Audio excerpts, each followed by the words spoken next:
So welcome Amelie, welcome Archana and Jefferson Jr. Hi, welcome. So tonight we're looking at maps, IELTS Task 1 for Academic English, and we have been building for the last 6 lessons. So we've covered quite a lot of the language that we're going to need tonight. So if you haven't covered that before, you might want to tap in with Morshed and get online and do lessons 1 to 6. Okay, so tonight we're going to focus on how to write about a map or a floor plan. And as some of you know, and it's gone on to the other page, the way that I teach, I like to always give you 5 questions to ask. So if you ask the right question, then you can always get the right answer. And so we'll just do a quick little bit of revision of those questions. So for our maps, questions that I must ask are question number 1, is the map outdoors or is it indoors? Is it a floor plan? And then question number 2, what's the topic? Question number 3, what's the tense? And then we're going to have a look at map number 1 and ask ourselves, is there a key or a compass? And what are the main features? And then have a look at map 2, and again, is there a key or a compass? And ask yourself, what's changed and has anything remained the same?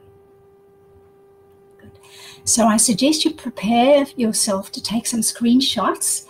I do have a working document, and that will be uploaded after the lesson.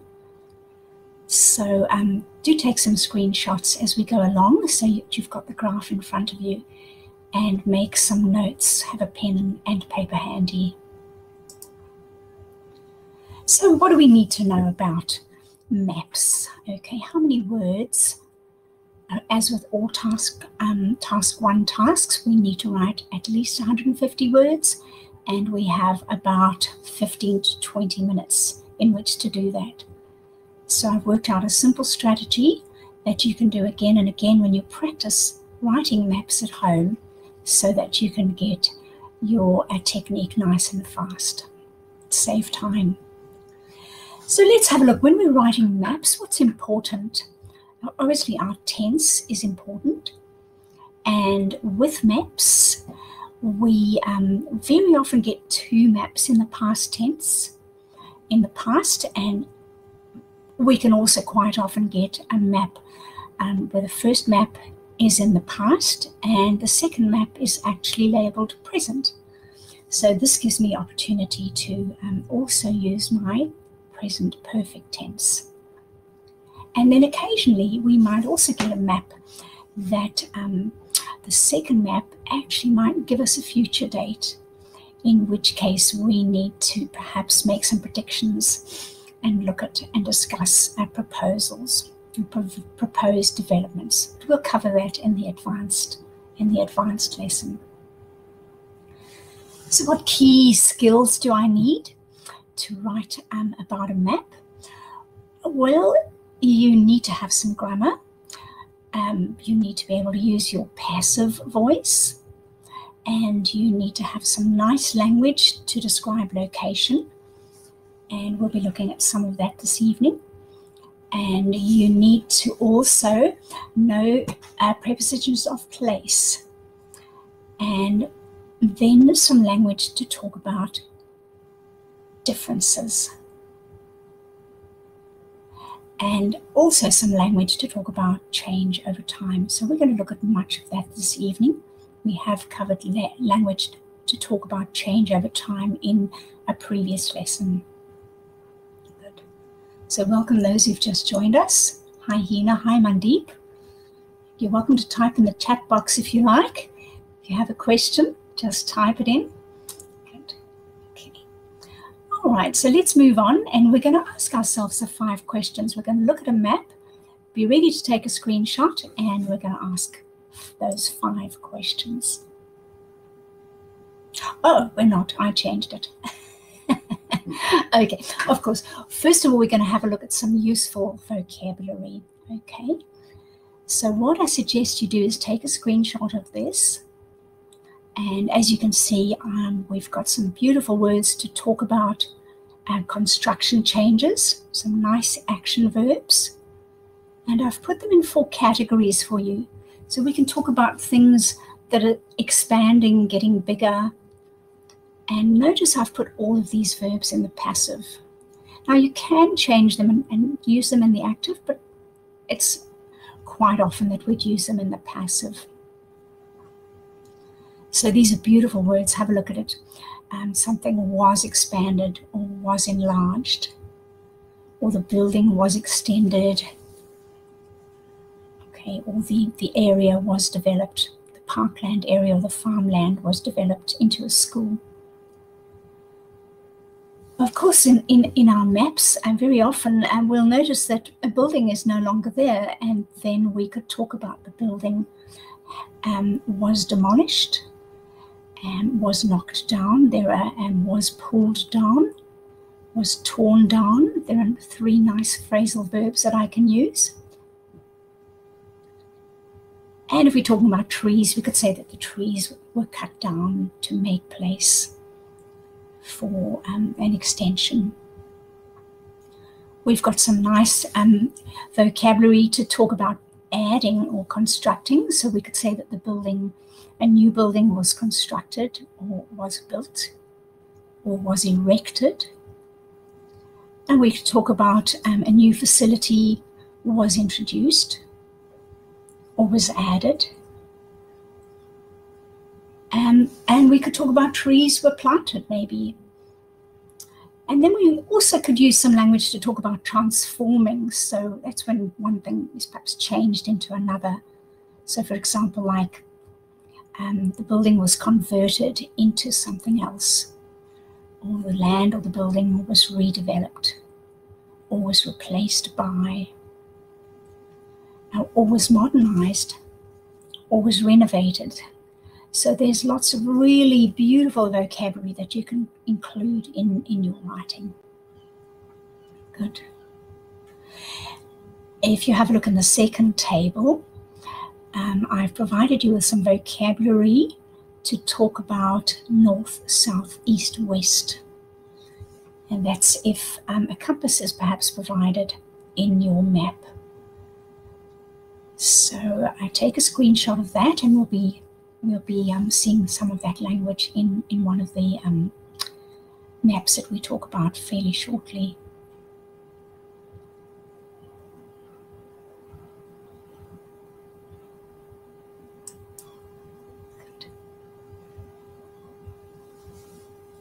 The other thing that we absolutely have to have is a good command of our prepositions of place. And so we need to be able to describe the position of things.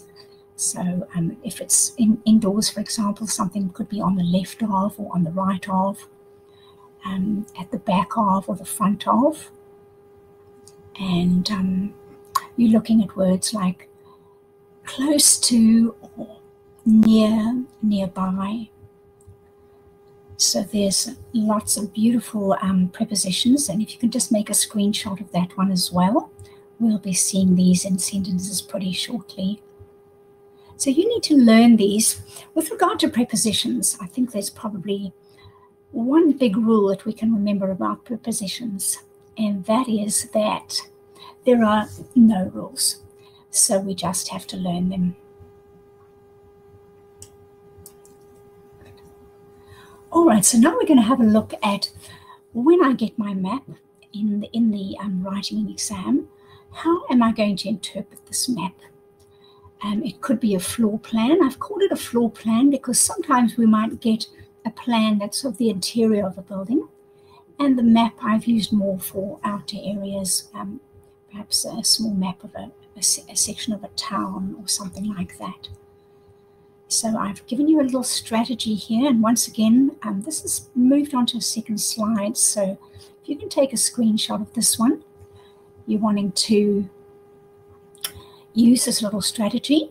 You're going to, number 1, read the given task. Number 2, have a look at your layouts.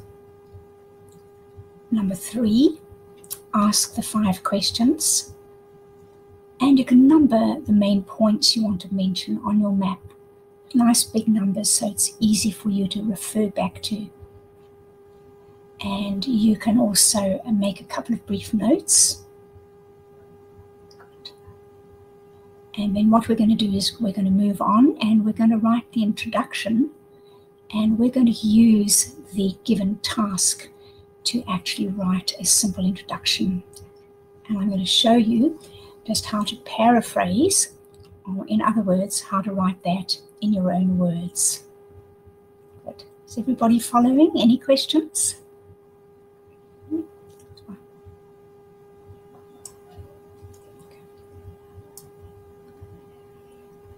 All right. So first you're going to write your introduction, and then you're going to write an overview, which will be things that stand out about your map. And then, of course, you're going to write the body of your report. And you want to allow maybe 3 to 5 minutes, if you can, to give yourself a little time to edit your writing and maybe correct 1 or 2 minor errors. So let's have a look at task number 1. Okay.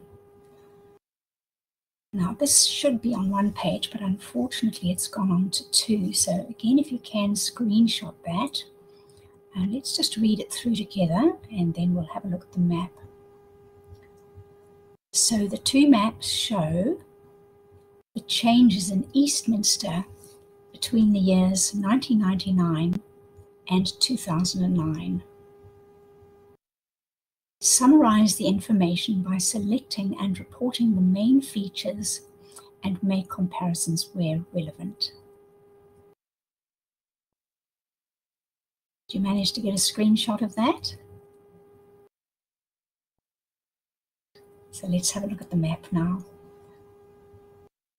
So what I want you to do is I want you to look at the map, and I want you to ask yourself the 5 questions first.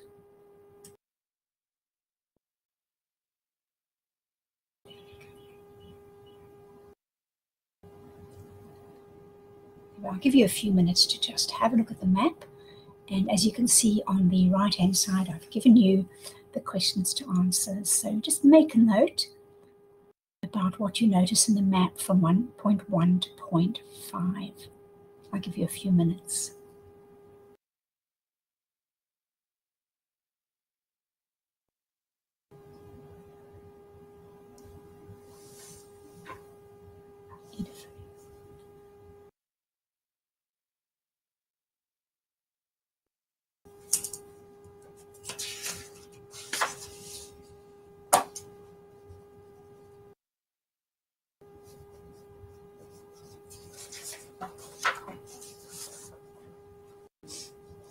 He's printed them back to front. He's printed them upside down.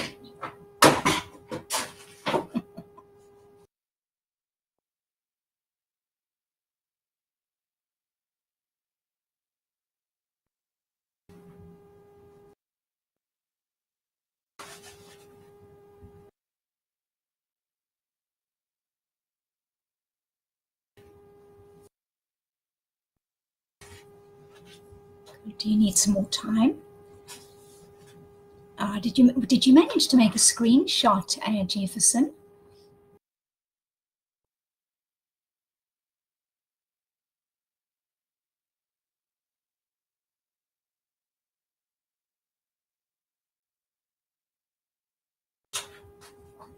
Of the 5 questions, that is. Okay, so if you have a look on the right-hand side, I've got them again for you to refer to on the same page as the map. Are those the ones you're referring to? So for example, my question number 1 is the map inside or outside? And again, what's the topic? What tense? Is there a key or a compass? And then have a look at some of the main features. And you're comparing, you're moving, you're comparing to see what has changed.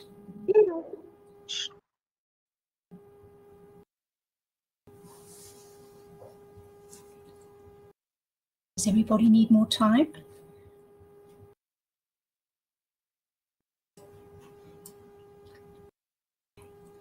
All right, and check your answers. I've put my ideas in red.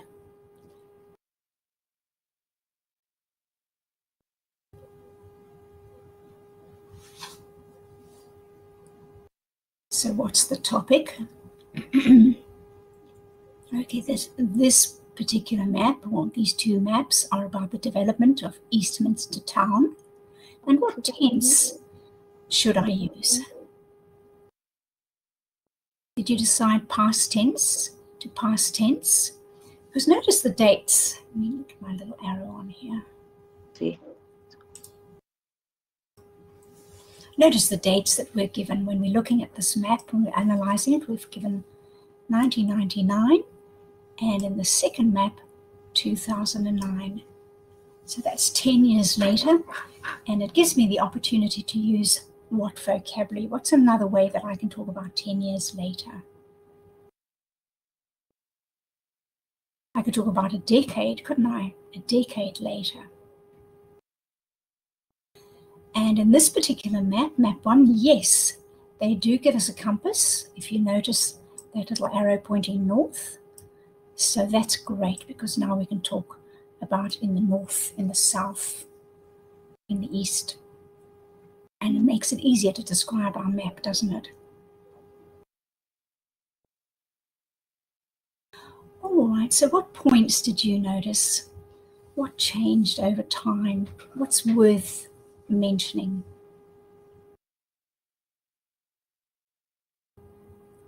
And I've made a note here, so you should have a good number of these points. And what I'm going to do is move on to the next slide. And what I want you to do is I want you to have a practice at extending those keynotes into full sentences.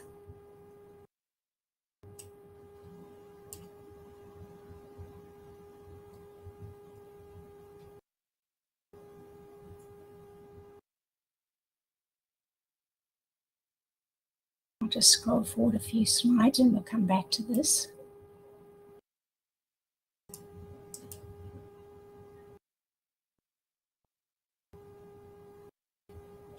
There we go. They seem to have ended up on 2 pages again. All right. So have a look at task number 3, and we'll read that together.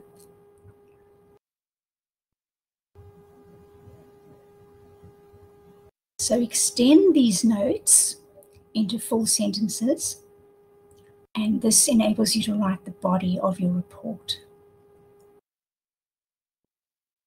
So if you have a look on the left-hand side, I've written my keynotes in red. And what we want to do is we want to create full sentences out of these.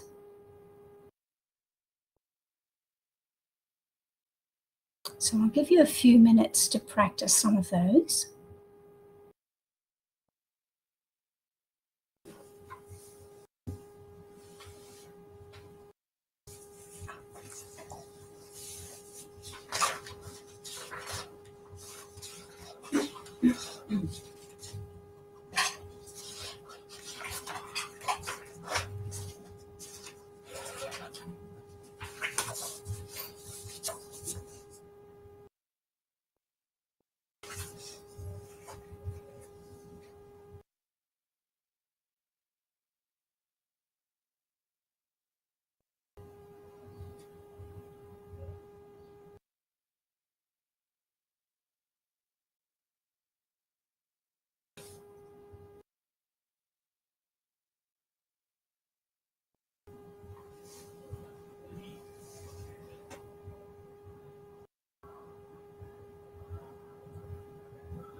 Are you managing to write them down? I'll flip onto the next slide so that you can pick up number 5 to 8. And then we can have a look at some of the sentences that I've written.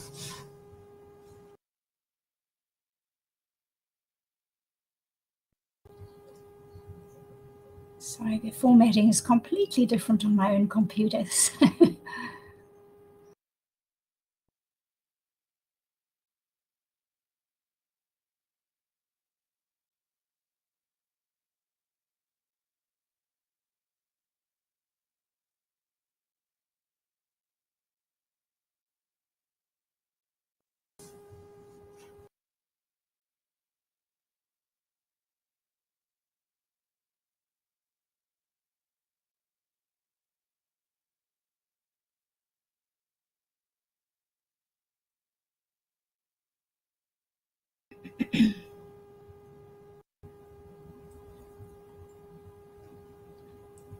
And then look at the next and just have a look at how I extended those sentences.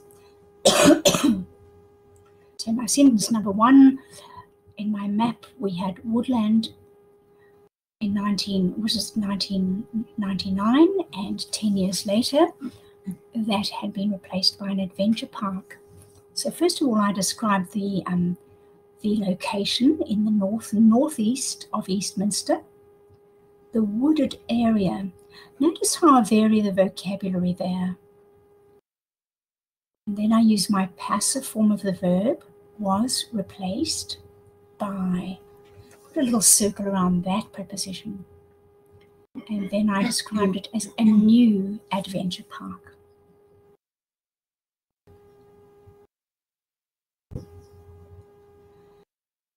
For sentence number 2, where we were talking about houses, notice how I combined my information about houses, because they've given us 2 different housing areas, haven't they?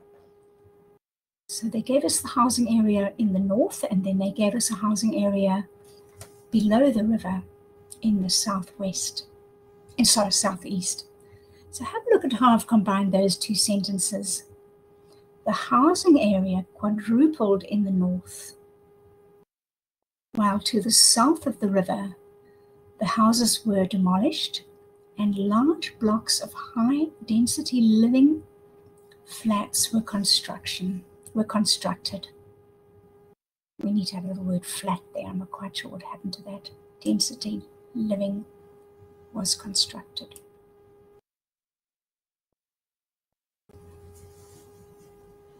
So especially if you're wanting a nice 7 for your writing, if you're wanting to go to university, notice that sort of language, high density living, houses were demolished. And notice how I've talked about the way in which the housing area expanded. The housing area quadrupled in the north. So these are different ways that I can vary my vocabulary. And then have a look at sentence number 3. I've changed the word house. I've called it a mansion. The mansion, because it's obviously a large house on large lands. So I've varied my vocabulary. The mansion just north of the river was also pulled down, and a hotel was erected with a golf course, replacing the original gardens.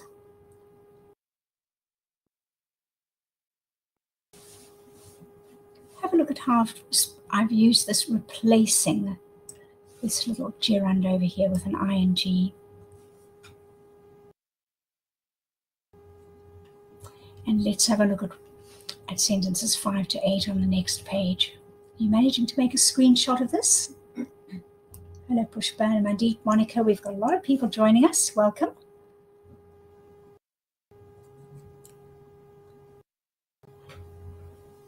So for sentence number 5 and 6, I've combined again. I'm talking about the school. The school was relocated just north of the river, near the hotel.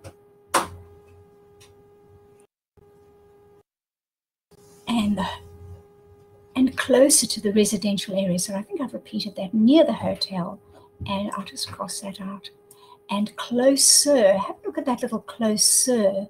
So what I'm actually doing is I'm using my comparative there, aren't I? I'm closer to the residential area. While, have a look at my linker there, while the original school buildings were taken down and a shopping mall was built, which replaced the botanical gardens.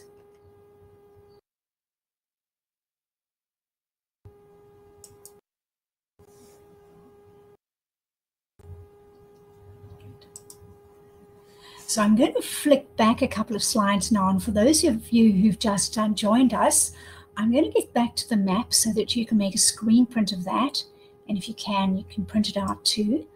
And then what we're going to do is we're going to look at actually first writing the introduction, and then writing an overview, and then we'll have a look at how I've rolled all of that into a report using the sentences we've just looked over as the body of my report. So let's go back and retrieve that map for those who've come on board late. There we go. And I'll just go back to a nice big version of it. That one will be okay. So that's the map that we're actually looking at the moment, and we're talking about a town of Eastminster and how it changed over a 10-year period. So you can notice that the woodland that we mentioned was replaced by an adventure centre. You can notice that the housing area expanded substantially. I used the word approximately quadrupled, and how the parkland area became smaller. You notice that I mentioned the house, the mansion, and how the mansion was actually pulled down and replaced with a hotel and a golf course. And then remember I mentioned that the school was relocated from south of the river to just north of the river, and I explained that it was closer to the residential area. And that where the school was, a big shopping, I used a shopping word mall. Sometimes we can take a little bit of license with our words rather than using exactly the same words. A much larger shopping complex. That would also be a nice word, shopping complex. And then of course, I think those sentences must have been on the next line. Basically, the public gardens were replaced with a factory and warehouses near the station. Good. So if you take a screenshot of that, I'm going to flick forward a few slides, and we're going to look at how to write the introduction. So first of all, we want to paraphrase the information. In other words, we want to write the information using our own words, but we must keep the same meaning. You do not need to paraphrase every word, and try to vary the part of speech sometimes if you can. So we can use synonyms to vary the vocabulary, or we can use a different part of speech. And the other thing we might want to do is we might want to vary our sentence structure. So we might want to change from the active to the passive voice, or we might want to use that gerund, that ing form, or even a relative clause. I've given you a couple of examples, so let's have a look at the next slide. So let's just have a very quick practice at paraphrasing, rewriting the introduction information using our own words. So there's the language that they give us. The two maps show the changes in Eastminster between the years 1999 and 2009. So this one, short and sweet. So what I've done on the left-hand side is I've listed each part of that sentence. The two maps show the changes between the years 1999 and 2009. And I'm going to give you 1 minute to just write those in your own words. So how would you write the two maps, for example? We could, for example, say the two diagrams or the diagrams. Another word for show, we could use illustrate, or reflect, or depict. How are you going to rephrase the changes in Eastminster? There's several different ways that we can do this. And then, of course, we've got our time. And in this instance, they give us between the years 1999 and, so between and. So let's see how I paraphrase that.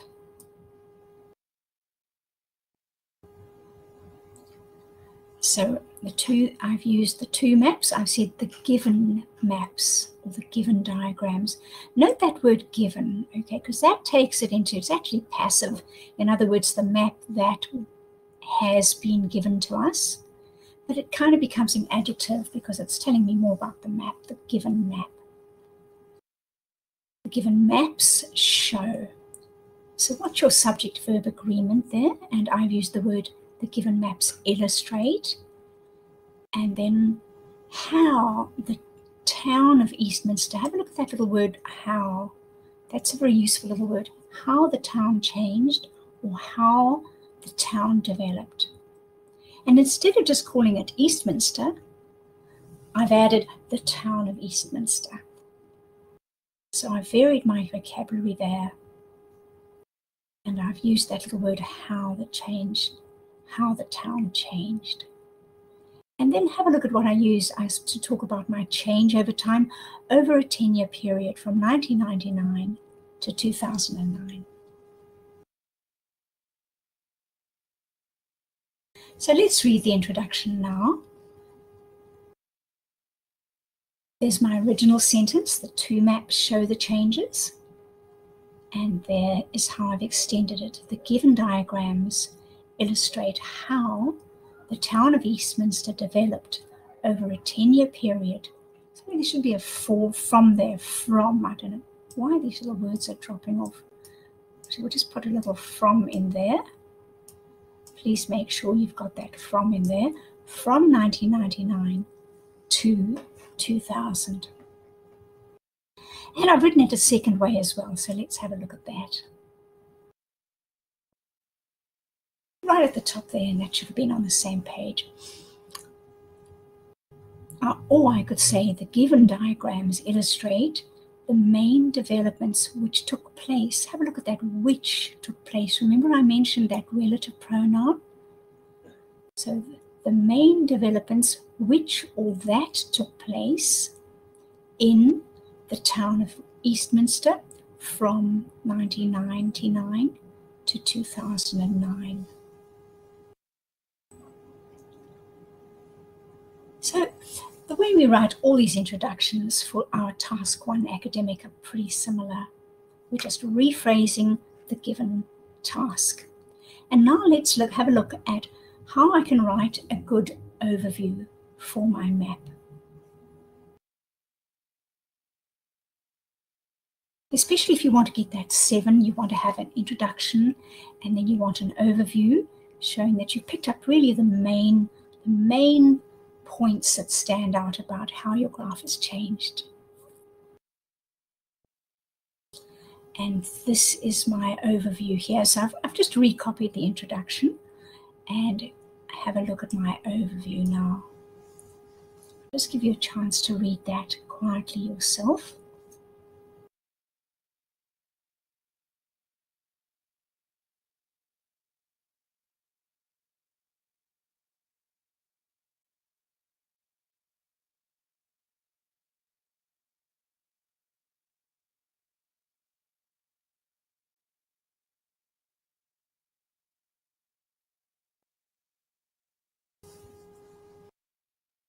So let's read that through together. Have a look at how I've started. I've started with one of two, overall or in general.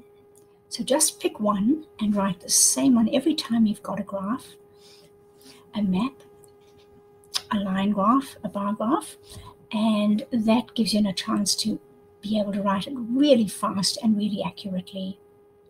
Have a look at this. A substantial number of changes were made as my passive again in a relatively short period of time. So 10 years is not a long time to move a school, construct an adventure park, and build an industrial area. So that's worthy of note. Then have a look at what I've commented on. I've noticed that as the natural environments like the woodland and the park and the public gardens were reduced, the areas were reduced, while, have a look at my linker there, so I'm getting a nice long sentence. This is going to take it into a more complex structure. So the natural environments were reduced, passive, while the size of residential areas increased, and there I've used my active. So I've combined using my passive with my active in that sentence. And these are nice little techniques, especially if you want to get that 7. And so I've got another linker in there. So this is also giving me a more complex structure. New tourist attractions. So what I've done is I've grouped the adventure park and the hotel with its golf course. And because I'm going to talk about them more specifically, I've just grouped them as new tourist attractions were established in the north and an industrial area was introduced in the south. So remember that those factories and those warehouses, I've just collectively referred to that as the industrial area.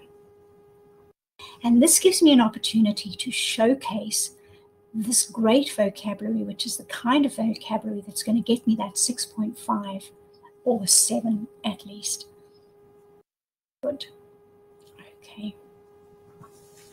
So now I've written my introduction, I've rephrased the given task, and now I've written my overview by looking and pulling out the main points.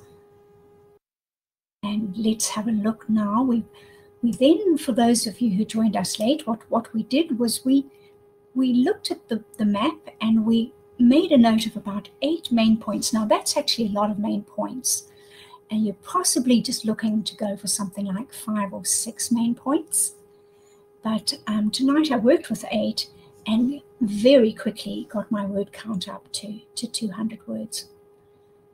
Now you certainly don't need 200 words if you can write very fast and you're aiming for a 7. You can do it and you can get away with it. But remember, if you're not such a high level, if you're striving for a 6 or 6.5, try not to write too many words, because the more words you write, the more errors you can make. And that can also bring your score down. More errors in grammar and vocabulary and the words that you place together. So let's just flick a few slides forward again. And what we're going to do is we're going to have a look at that model answer. And unfortunately, this hasn't ended up on one page. My computer is obviously aligned slightly differently at home.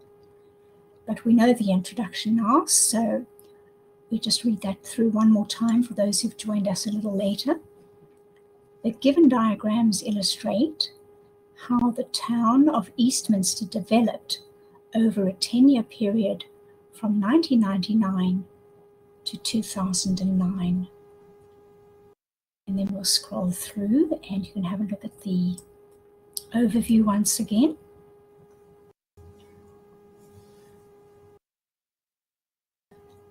Overall, or in general, a substantial number of changes were made in a relatively short period of time.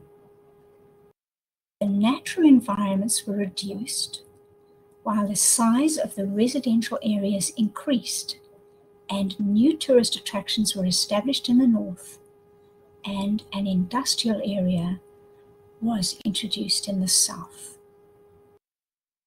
And now we're going to have a look at all of those 8 points that I mentioned earlier and have a read of that and how I combine them into the body of my report. I'll give you a few minutes to read through that.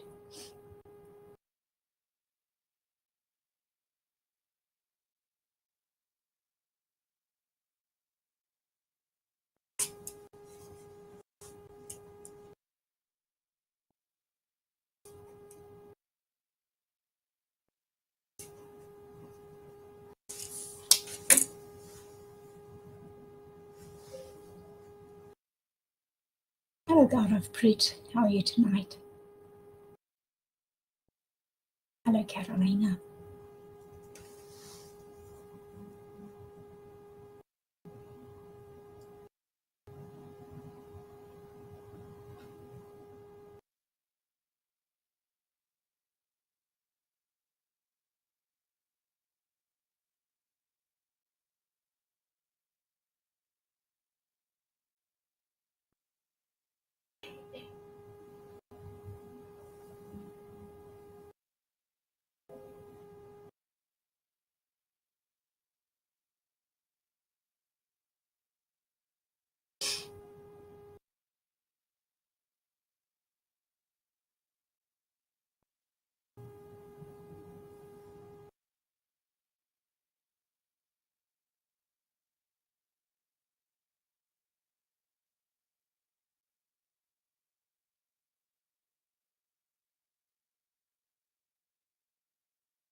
Did you spot that little error? I'm just changing that. Whoops, it's very hard to write with this was. Okay, good.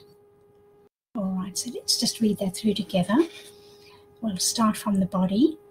In, there's my preposition, the northwest.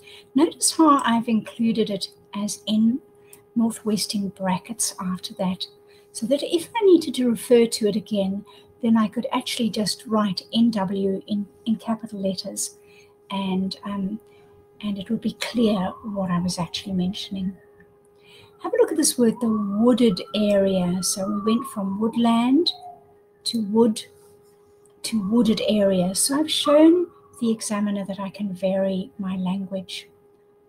And now I've used this as a wooded area. I've changed it from a noun into an adjective. This is what I mean by try to vary your parts of speech.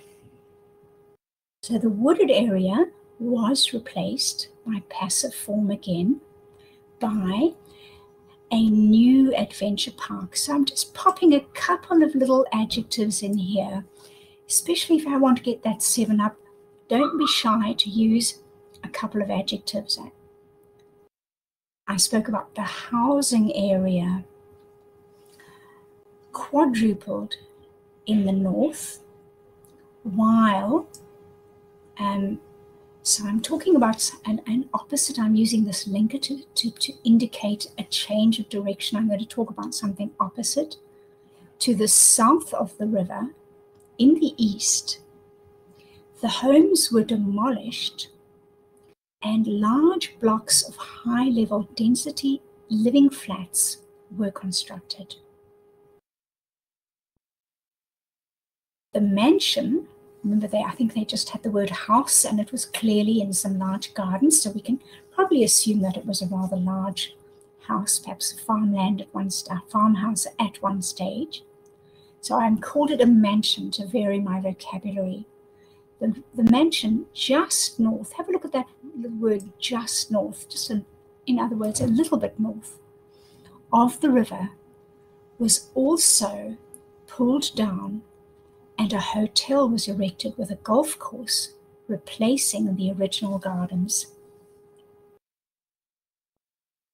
Then I've included another adjective here, the local school, okay? The local school. So that's a nice adjective. The local school was relocated to just north of the river, near the hotel, and closer to the newly expanded residential area. So I've used the word houses, housing, residential, and what was the other word I used? Yeah, and housing. So I've shown the examiner that I can use house, mansion, housing in 3 or 4 different ways. So while the original, there's another beautiful adjective, the original school building south of the river and to the southwest and next to the hospital, just change that, there, was taken down. And a shopping mall, or I could also use the word a shopping complex, was built, which also replaced the botanical gardens. They use public gardens. I've used the synonym botanical gardens. I've taken a little bit of license with the vocabulary there. And then my final sentence, factories and warehouses. Remember, I've referred to it in my overview as the industrial area, were put up near the station in the southeast of the town. And the implication of near the station indicates that it's close to the public transport for all the workers to get to the factories and the warehouses. So there we go. I think we'll leave it at that for this evening. And I'll roll the next section into a lesson, and that's when we're going to look at a floor plan indoors. So we'll have a look at that. Actually, we'll have a look at that one next week. And I'll just flick forward to the last slide. And there we are, Future Ed. We're the official British Council Test Centre. So you can come along and you can register with us and come and write your IELTS test with us here in Henderson. Or you can also choose to write in the city, right in Queen Street. Okay, so we're offering these online courses because many people find it difficult to get here. Many people do come from the south. If you want to, you can also come to a live class on a Tuesday evening here in Henderson with me. And we also offer weekend classes on Saturday from 6 until 8 and on Sunday from 10 until 12. And on Saturday and Sunday we cover reading and listening and speaking. And Ali covers task 1 general as well. If you're looking to get a level 7 and you've taken all the lessons you possibly can, you possibly want to consider some private tuition, and again contact the school and we can arrange a teacher for you, and that can be in your own time too. Definitely, if you want a 7 takes time to get. You need a high level of accuracy and you need a high level of vocabulary. So it's not something to get a 7 unless you've got a very high level of English already. It's not an easy task and not always something that you can achieve on your own. So if you're finding it difficult and you're writing the test again and again, that becomes expensive. It really, really does. At almost $400 every time you write, it soon mounts up into thousands of dollars. Rather, spend that money and take some private lessons and let somebody help you and work on those weaker points and perhaps give you a grammar lesson or steer you in the direction of what you need to improve to get that 7. Now, Future Ed also offer mock tests. That's a practice test that sometimes comes free with the evening class, sometimes comes free with the online course, depends on the package that's being offered at the time. And you can come along and take a mock test with us. And it's a much cheaper way of finding out exactly what your result is. And then it gives you an indication of how far you need to go, whether you need to wait a month or 2 months before you write your actual test. And when you're ready, you can book your exam with us.